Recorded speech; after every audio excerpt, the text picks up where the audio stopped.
তো বন্ধুরা, সকালে এসেছিলাম একটু মাঠে, এসে দেখি এই যে আমার মাসি মায়েরা সব কাজ করছে মাঠে। কি বলো তো, কপালে যদি সুখ না থাকে না, তো কোনো কিছু করে কোনো কিছু হয় না।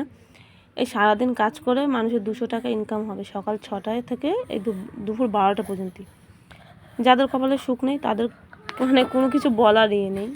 কী বলবো, এই যে মাসি মায়েরা চোখের সামনে এরকম কাজ করছে। এসেছিলাম একটু দরকারে মায়ের কাছে, যেহেতু দিদি ফোন করেছিল মায়ের সাথে কথা বলবে তার জন্য। তো এই যে মরছুটি ভাঙছে এখন, এগুলো হাতেই ভাঙছে, কেননা মরছুটি হাতে ভাঙা ছাড়া যায় না। অনেকেই জানে না মটরছুটি কীভাবে তোলে বা কী, তো তোমাদেরকে আমি একটু দেখিয়ে দিচ্ছি।